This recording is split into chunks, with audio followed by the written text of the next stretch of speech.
नमस्कार दोस्तों। आज हमारे साथ एक बहुत ही खास मेहमान हैं। आप डॉक्टर AR पाठक सर।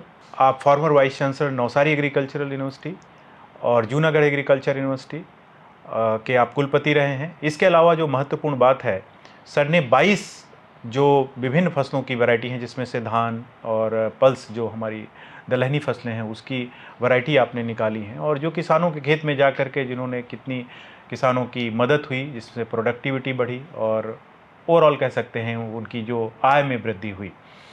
सर का कृषि के क्षेत्र में एक बहुत ही बड़ा योगदान है, और इसके अतिरिक्त सर देश की जितनी भी बड़ी बड़ी कमेटी हैं, कैसे पॉलिसी ट्रांसफॉर्मेशन एग्रीकल्चर में होता है ICR लेवल पे, अधिकतर में सर का कहीं ना कहीं कंट्रीब्यूशन रहता है। और ये हमारे लिए सौभाग्य है कि आज हमारे साथ में सर हैं।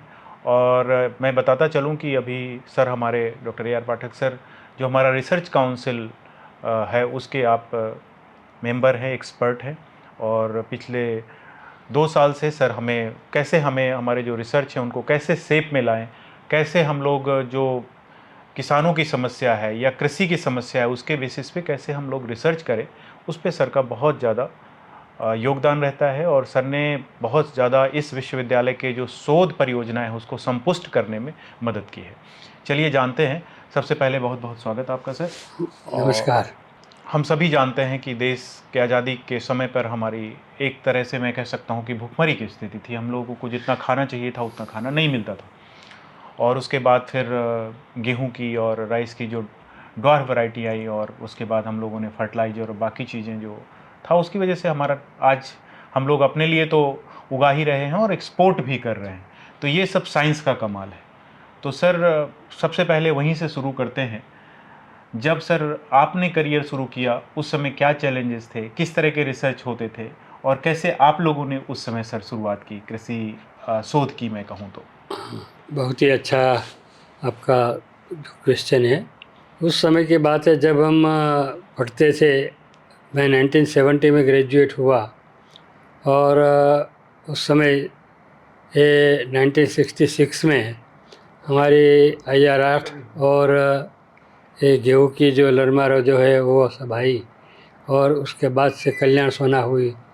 तो पहले तो ये हाई यील्डिंग वैरायटी एडॉप्ट करने के लिए भी फार्मर्स को बहुत समझाना पड़ता था, और ये ड्वार्फ वैरायटी है इसलिए उसको खाद भी देना पड़ता है।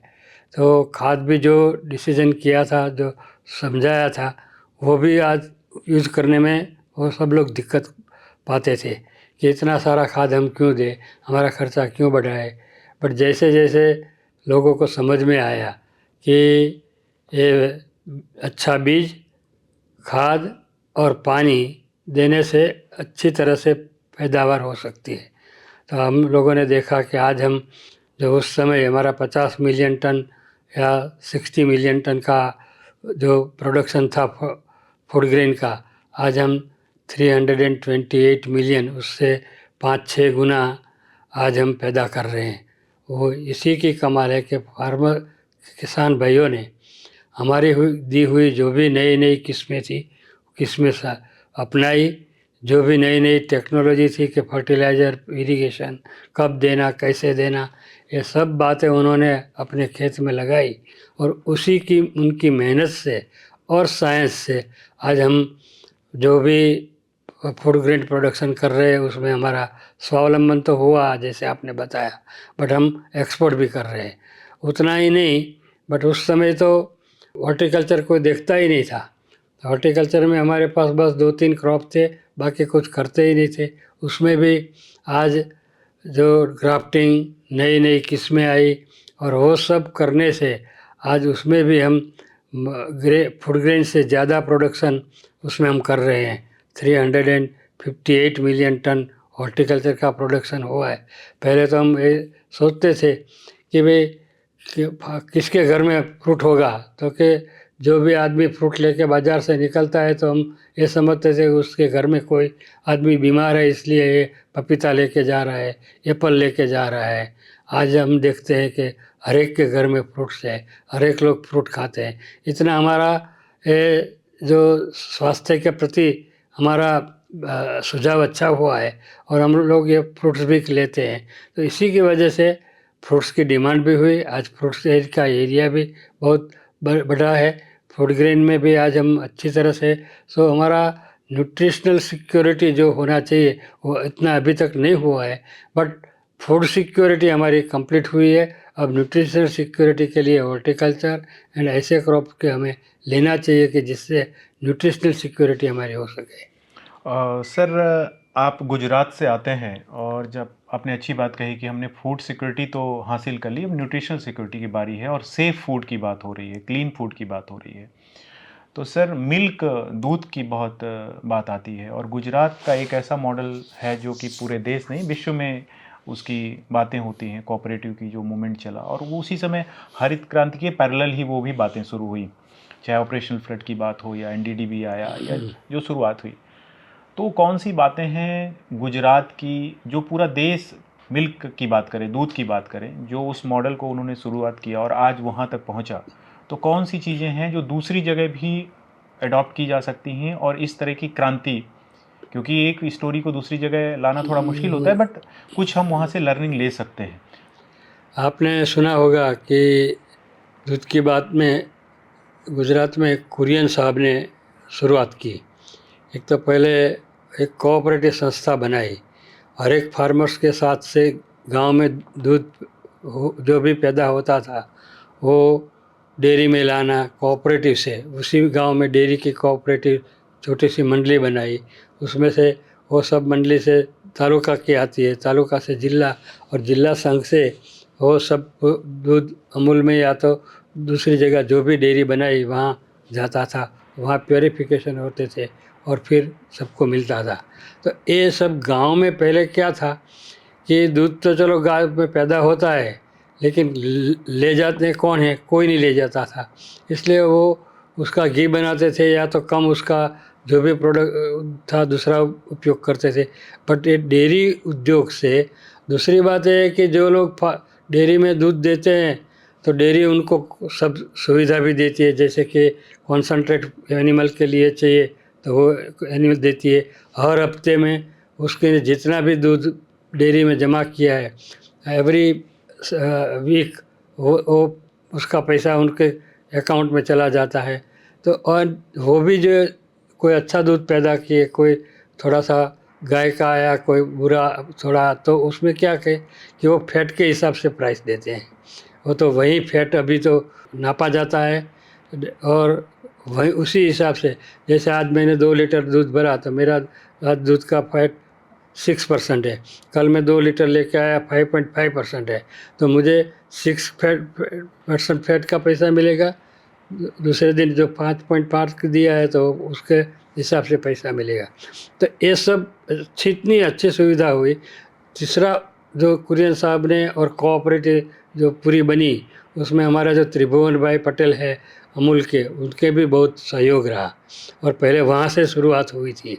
आज आपको जान के खुशी होगी कि गवर्नमेंट ऑफ इंडिया ने त्रिभुवन भाई के नाम पे त्रिभुवन कोऑपरेटिव यूनिवर्सिटी बनाई है। तो कोऑपरेटिव यूनिवर्सिटी बनाने का मकसद गवर्नमेंट का, भारत सरकार का और मोदी साहब का और अमित भाई शाह का ये है कि इसी की वजह से पूरी उन्नति हुई है। और आज हर लोग यही मॉडल अगर अपनाए तो कि गांव में जो दूध पैदा होता है, क्योंकि सिटी में तो दूध पैदा होता नहीं है, सिटी में उसकी खरीदारी होती है। तो आज आनंद का दूध बॉम्बे जाता है, गुजरात का दूध बॉम्बे जाता है, गुजरात का दूध दूसरी जगह दिल्ली में भी आता है। तो ये सब जो हुआ है वो एक कोऑपरेटिव माध्यम से हुआ है और उसी की वजह से उनको पैसे भी मिल रहे एनिमल्स के। दूसरी बात, अच्छी बात यह है कि उसमें जो डॉक्टर्स रखे हैं, वेटरनरी डॉक्टर, तो वो गांव-गांव जाके वो एनिमल्स का भी जो भी जब बीमारी होती है तो उसके लिए भी वो हेल्प करते हैं। AI भी कर देते हैं, आर्टिफिशियल इंसेमिनेशन में भी ले जाते हैं। ये सब इतनी अच्छी तरह से काम चलता है कि इसकी वजह से सब लोग डेयरी उद्योग में ज़्यादा से ज़्यादा गुजरात में आए और उसी का अगर दूसरे जगह मॉडल पे कई लोग अभी कर रहे हैं और हम सोचते हैं कि आज इसी की वजह से हमारे देश दूध में पूरे वर्ल्ड में नंबर 1 है। जी जी जी, आपने जैसे बताया उस समय जो आप लोग वैरायटी निकालते होंगे और अभी जो निकालते हैं, अभी तो साइंस काफ़ी आगे चला गया, अब तो जीन एडिटिंग की बात हो रही है, स्पेशल करेक्टर को लेकर के लोग काम कर रहे हैं। तो सर उस समय क्या कठिनाइयाँ थी ब्रीडिंग में, और आज जब आप देखते हैं कि साइंस इतने आगे जा चुकी है, पर मैं एक चीज़ सर कहूँगा, कुछ उस समय की जो वैरायटी हैं अभी भी नेशनल चेक पर हैं, 10 साल होने के बाद भी किसान उनको छोड़ना नहीं चाह रहे हैं। तो उस तरह की वैरायटी जो निकल गई एक बार, अब मैं ये नहीं कह रहा हूँ कि नहीं निकल रही, बट वो रेशियो कहीं ना कहीं, मतलब हम लोग उतने लेवल पर नहीं जा रहे हैं। तो आपको क्या कारण लग रहा है? साइंस बहुत आगे गई है, बट अभी भी वो पुरानी वैरायटियाँ अभी भी नेशनल चेक पर कई हैं, हम जानते हैं, और या नहीं भी हैं तो किसान उनको छोड़ना नहीं चाह रहे हैं, उनका एकरेज अभी भी उसी तरह उतना है। है। जी। आपने ब्रीडिंग की बात बहुत अच्छी बताई। मैं खुद प्लांट ब्रीडर हूँ और मैंने पूरी ज़िंदगी प्लांट ब्रीडिंग का ही काम किया है। कई क्रॉपों में काम किया। मैंने शुरुआत कॉटन में शुरू की थी, फिर कॉटन से फिर पल्स में आया, पल्स से फिर ऑयल सीड, कैस्टर और मस्टर्ड में, और वहाँ ग्राउंडनट पे भी काम करते थे, तो ऑयल सीड में भी काम किया। फिर उसके बाद लास्ट में मैं रहा वो राइस में रहा। तो मैंने cereal crops, pulse crops, oil seed crops, इन सब में ब्रीडिंग का काम किया है। और मैंने देखा है कि पहले जब हम कोई भी काम को ब्रीडिंग काम करते थे तो एक तो पहले हाथ से क्रॉसिंग करना पड़ता था, और एक दो पेरेंट्स को हम क्रॉस करके, क्रॉस से जितना भी क्रॉस सीड आए उसको एक साल क्रॉस सीड किया, दूसरे साल उसको पहला जनरेशन करो, दूसरे साल दूसरा जनरेशन करो, तो 7 जनरेशन करते करते जैसे वो स्टेबल हो तब तक 8-9 साल का समय जाता था। आज स्पीड ब्रीडिंग आया है, नई टेक्नोलॉजी आई है। स्पीड ब्रीडिंग में क्या है कि आप एक साल में 2 या 3 जनरेशन टर्नओवर कर सकते हैं। तो जो समय उस समय 6-7 साल लगता था, आज 3 साल में हम वैरायटी कर सकते हैं, 2 साल में भी कर सकते हैं, depending upon the A crop reproduction type. दूसरी बात ये थी कि पहले हम, जैसे मैंने जब राइस में बहुत काम किया, तो राइस में हम क्रॉसिंग करने बैठते थे तो उसका जो पोलन निकालना होता है वो फोर्सेप्स से निकालते थे। और पर जब मैं ईरी में गया तो ईरी में मैंने जाके देखा कि वहाँ तो एक सक्शन मशीन है। तो मैंने उस समय खुद साहब उस प्लांट ब्रीडिंग के हेड थे, मैं उनके पास गया, मैंने रिक्वेस्ट किया कि ऐसा मशीन हमें दे दो। तो बोले कि हमारे कोई योजना नहीं है, बट आप हैदराबाद में एक बनाते हैं, आप वहीं से लेना। फिर मैंने वहाँ से लिया, और जो हम 4-5 क्रॉस पूरे साल में कर सकते थे उसकी जगह हम 100-200 क्रॉसेस कर सकते हैं पूरे सीज़न में। एक सीज़न में नहीं तो हम 4-5, ज़्यादा से ज़्यादा 10 क्रॉस कर सकते थे। उसमें भी पता नहीं रहता कि कितना सीड फट, वो 100% F1 है, हाइब्रिड है कि नहीं है, वो भी पता नहीं चलता। लेकिन ये सब मशीन की वजह से, तो ये सब इतना सुझाव आया है। दूसरी बात है कि उस समय हाइब्रिड के लिए हम ज़्यादा नहीं सोचते थे, अब हाइब्रिड भी आ गया, हाइब्रिड में भी अभी नई टेक्नोलॉजी भी आ गई है। और अब उस समय जो एक कैरेक्टर अच्छा कैरेक्टर दूसरे में डालना होता है, तो मैंने कहा कि 6-7 साल का समय लगता था। आज जीन एडिटिंग आ गया है कि एक जो भी जीन स्पेसिफिक है वही उसमें डाल दो, तो तुरंत ही आपका जो जो चाहिए वो रिजल्ट मिल सकता है। Technology has advance like anything. उसी टेक्नोलॉजी की एडवांसमेंट के साथ हमें रहना चाहिए। मेरा ये सब प्लांट ब्रीडर से या तो सब बच्चों से भी एक सुझाव है कि you should be updated with the technology and updated with the recent knowledge. आप अपडेटेड नहीं रहेंगे तो आप दुनिया में खो जाएंगे। जैसे कि हमने देखा है कि पहले हम लोग नोकिया का फ़ोन यूज़ करते थे, सब लोग के पास नोकिया था। आज नोकिया किसी के पास नहीं है, क्योंकि नोकिया ने अपडेशन नहीं किया। उसी तरह कार थी, पहले अच्छी सी कार गिनी जाती थी एम्बेसडर, आज एम्बेसडर कोई यूज़ नहीं करता है। क्यों? उसने अपडेशन नहीं किया। हमें भी अपडेशन करना चाहिए नॉलेज की तरफ से, रिसेंट टेक्नोलॉजी की तरफ से, तभी हम प्रोग्रेस कर सकते हैं। सर आपने सही कहा कि टेक्नोलॉजी ने बहुत इजी किया। 8-9 साल या 10 साल जहाँ एक वैरायटी को निकालने में लगते थे, आज वहाँ स्पीड ब्रीडिंग में लोग 2 या 3 साल में वैरायटीज़ को निकाल सकते हैं। तो समय भी बचता है और बहुत कम समय में हम अच्छी चीज़ें कर सकते हैं। अब सर आप जानते हैं कि दिनों दिन हमारी पॉपुलेशन भी बढ़ रही है, आगे जा कर के स्टेबल होगी, बट अभी बढ़ रही है।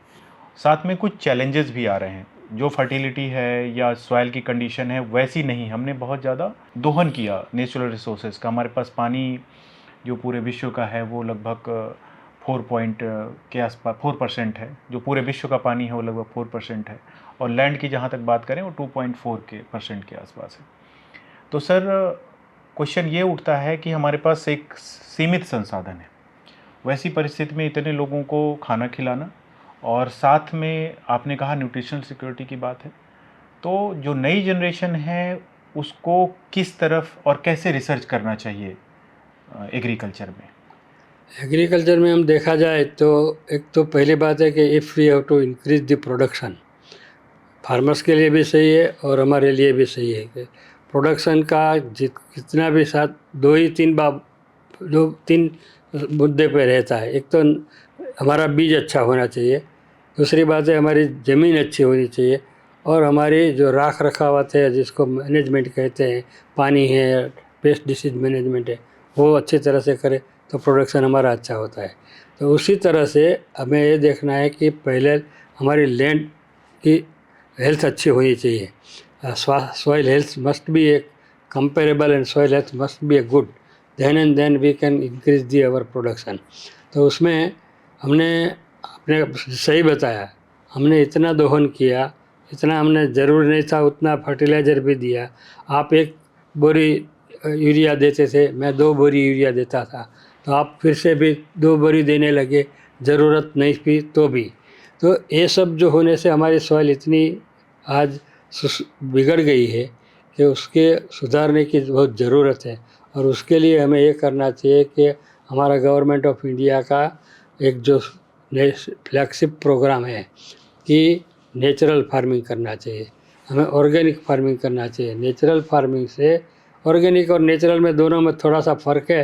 फ़र्क है कि ऑर्गेनिक में हम कई कई चीज़ बाहर से लाते हैं, नेचुरल में हमें जो भी करते हैं वो हमारे हमसे ही करते हैं, कोई बाहर से चीज़ खर्च नहीं करना पड़ता है। तो नेचुरल फार्मिंग में घन जीवामृत, जीवामृत और बीजामृत ये सब जो करते हैं, वापसा करते हैं और सहजीवी क्रॉप करते हैं, तो उसी की वजह से उसके जो 4 प्रिंसिपल है, चारों प्रिंसिपल हम जो करते हैं तो उसका कारण से ज़मीन का स्वास्थ्य अच्छा होता है। ज़मीन में केचुआ होते हैं, ज़मीन में वाटर होल्डिंग कैपेसिटी बढ़ती है, और सैलिनिटी वगैरह जो होता है वो भी थोड़ा कम हो जाता है ईयर बाय ईयर। तो एक तो ज़मीन की हेल्थ अच्छी करें, दूसरी बात है कि अच्छा हम सीड का डेवलपमेंट करें, और सीड जो भी करें, मैं ब्रीडर होके ये बताता चाहता हूँ हमारे ब्रीडर भाइयों को कि अगर आप कोई भी वैरायटी निकालते हैं तो उसी का पॉपुलराइजेशन आपको ही करना है, उसका propagation in the farmers field में आपको ही करना है। वो शुरू में आपको करना पड़ेगा, बाद में अगर अच्छी है तो फार्मर्स कोई भी आपके अपने आप ले जाएगा। तो ये सब करना चाहिए। आज हम कई ऑर्गेनिक मटेरियल पेस्ट डिसीज के लिए आ रहे हैं, ट्राइकोडर्मा आ रहा है, बिवेरिया आ रहा है और सुडोमोनास आ रहा है। तो ये सब जो ऑर्गेनिक मटेरियल है उससे भी हम हमारे खेत में आए हुए जो पेस्ट एंड डिसीज है उसको कंट्रोल कर सकते हैं। तो इतना ज़रूरी नहीं है कि उतना हम केमिकल यूज़ करें, केमिकल फ्री अब यूज़ करने की हमें ज़रूरत है, क्योंकि केमिकल से हमारा स्वास्थ्य में बिगड़ा है, हमारा सॉइल का स्वास्थ्य बिगड़ा हुआ है। तो दोनों को सुधारने के लिए ये नेचुरल फार्मिंग से हमें प्रैक्टिस करनी चाहिए। नेचुरल फार्मिंग और ऑर्गेनिक और सब जो ऑर्गेनिक मटेरियल हम मैंने बताया ऐसा जो यूज़ है उसका यूज़ करना चाहिए। सर आपने बहुत अच्छी बात कही कि यदि अपना स्वास्थ्य आप ठीक रखना चाहते हैं तो सबसे पहले आपको ज़मीन का स्वास्थ्य देखना है, सॉइल का स्वास्थ्य देखना है। जब हमारी मृदा का स्वास्थ्य अच्छा होगा तो ऑटोमेटिक वो जो खाना देगी, जो हमें फूड प्रोडक्शन होगा वो हेल्दी होगा, वो क्लीन होगा, और उसकी वजह से हमारा भी स्वास्थ्य अच्छा होगा। तो सबसे पहले अपने स्वास्थ्य को यदि ठीक रखना चाहते हैं तो ज़मीन के स्वास्थ्य का ध्यान रखें। सर मैं एक चीज़ और आपसे पूछना चाहता हूँ, आप विश्वविद्यालय से 2 ढाई साल से लगातार जुड़े हैं। उसके पहले सर इसकी अपना एक इतिहास रहा है। हम लोग यदि इतिहास की बात करें तो हम 1700 लगभग 93 में स्टड ब्रीडिंग फार्म बना था। फिर 1905 में तो यहाँ पर रिसर्च यहीं से शुरू हुआ। तो अब आप इस संस्थान में पहली बार कब आए थे और क्या आपकी स्मृतियाँ हैं, और आप इसको आगे जो यहाँ पर अभी बहुत सारे नए वैज्ञानिकों ने भी ज्वाइन किया है, उनके लिए आप क्या संदेश देना चाहेंगे? एक तो पहली बात ये है कि मैं इस विश्वविद्यालय के कुलपति प्रोफेसर पांडे साहब का बहुत आभारी हूँ, क्योंकि रिसर्च कमेटी में मुझे एक्सपर्ट बन के रखा है। और उसके पहले मैं 2013 या 12 में यहाँ आया था। और यही जो आपका विद्यापति हॉल है, उसमें डॉक्टर HP सिंह ने एक उनके बेटे पे जो सेमिनार रखते थे मई महीने में, उसमें मैं आया था। उसमें उस टाइम से और अभी का ये बहुत ही डिफरेंस हो गया है।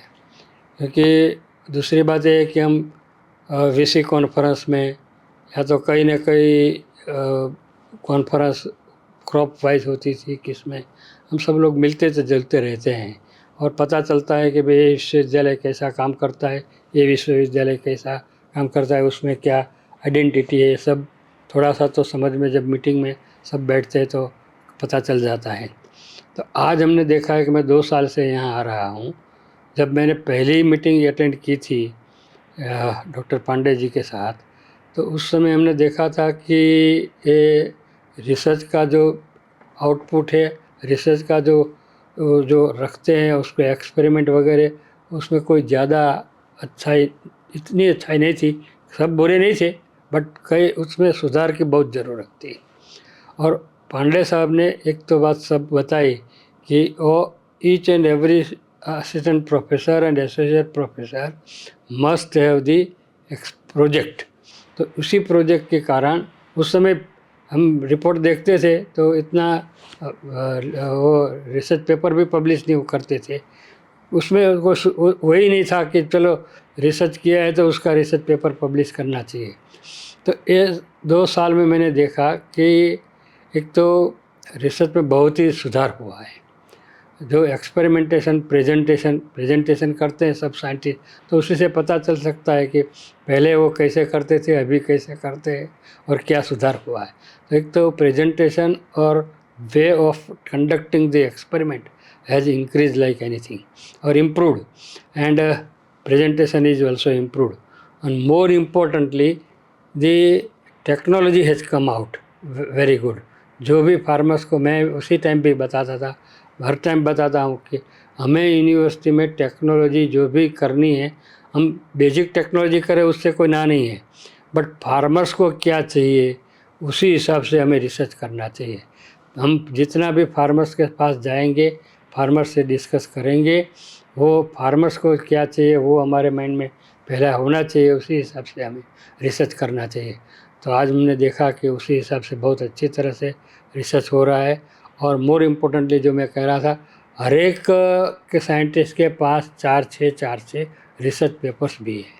तो रिसर्च पेपर्स भी जब रिसर्च करते हैं तो आता है, रिसर्च नहीं करते हैं तो नहीं आता है। और उसके पीछे एक मार्गदर्शन पूरी संस्था के जो वाइस चांसलर से लेके सभी डीन्स डायरेक्टर दे रहे हैं, उसी का मैं ये योगदान समझता हूँ। और आज बहुत इम्प्रूवमेंट हुआ है। और हमने देखा कि उन्होंने अभी 89 साइंटिस्ट को रिक्रूट किया है, वो भी एक बहुत बड़ी उपलब्धि है, बहुत बड़ी ज़रूरत थी जो भी, क्योंकि फैकल्टी के बिना तो काम चल ही नहीं सकता। कौन काम करेगा? हमें काम कराना है, लेकिन फैकल्टी नहीं होगी, कोई आदमी काम करने वाला नहीं होगा तो कैसे चलेगा। तो वो सब साथ में रख के उन्होंने जो भी अपॉइंटमेंट किए वो बहुत ही एक अच्छा पॉइंट उन्होंने लिया है और बहुत ही अच्छा काम यूनिवर्सिटी के लिए गया है। क्योंकि आज लिए हुए साइंटिस्ट वो भविष्य में उसी यूनिवर्सिटी के आगे वाले साइंटिस्ट बनेंगे, एसोसिएट बनेंगे, कोई प्रोफेसर बनेगा, कोई डीन बनेगा, कोई डायरेक्टर बनेगा। तो ये सब साइंटिस्ट की जो उपलब्धि है, और उनको जब ये सब अच्छे डीन्स डायरेक्टर है वो सब काम में जुड़ाएंगे तो वो यूनिवर्सिटी की प्रोग्रेस इतनी होगी। और मैंने देखा कि पहले यूनिवर्सिटी का हमारे रैंकिंग जो आता है, नेशनल NIRF रैंकिंग आता है, पहले ICAR रैंकिंग देती थी, तब भी उस यूनिवर्सिटी का नाम नहीं था। आज हम देखते हैं कि 2 साल से इस यूनिवर्सिटी 9 या 10 नंबर पे आ रही है। वो कब आ रही है कि उसकी research output, extension output, education thing, all area education, research and extension, जो यूनिवर्सिटी का 3 फंक्शन है, तीनों 3 फंक्शन में यूनिवर्सिटी बहुत अच्छा काम कर रही है, इसी वजह से है। और ये अच्छा काम करने में leadership is more important. Leadership अच्छी है और उसके साथ काम करने वाले लीडरशिप का लीडर अच्छा है तो उसके साथ सब चल के साथ मिल के चलते हैं। तो सबको साथ लेके चलना ये भी एक बहुत ज़रूरी है और वो कर रहे हैं। इसी हिसाब से ये यूनिवर्सिटी का बहुत प्रोग्रेस हो रहा है। मुझे बहुत खुशी है कि मुझे इस यूनिवर्सिटी में एक एक्सपर्ट होकर आना पड़ा। धन्यवाद सर, बहुत बहुत धन्यवाद। आपने बहुत सारी बातें बताई और जो हमारे नए वैज्ञानिक हैं जो अभी आए हैं उनके लिए भी आपने एक दिशा बताई, कैसे उन्हें रिसर्च करना चाहिए, क्या करना चाहिए। और मुझे पूर्ण विश्वास है कि आने वाले समय में आपका आशीर्वाद इसी तरह बना रहेगा और विश्वविद्यालय का जो एक मैंडेट है, जो चाहे किसानों के लिए हो, चाहे शिक्षा के लिए हो या शोध करके किसानों के पास पहुंचता है, उन सब में ये यूनिवर्सिटी, हम सेंट्रल एग्रीकल्चर यूनिवर्सिटी हैं तो हम बिहार नहीं और भी प्रांतों में अपनी जो इम्पैक्ट है, जो हमारा पहुंच है, वहां तक बढ़ाएंगे। और अल्टीमेट किसानों की जो खुशहाली है, जब उनकी खुशहाली आएगी तभी ये विश्वविद्यालय का नाम होगा, तभी जो हमारा एक मिशन है तभी हम उस मिशन पर खरे उतरेंगे या उस मिशन को प्राप्त कर सकेंगे। बहुत बहुत आभार, बहुत बहुत धन्यवाद सर, आप आए और हमसे सर आपने बात की। धन्यवाद, नमस्कार।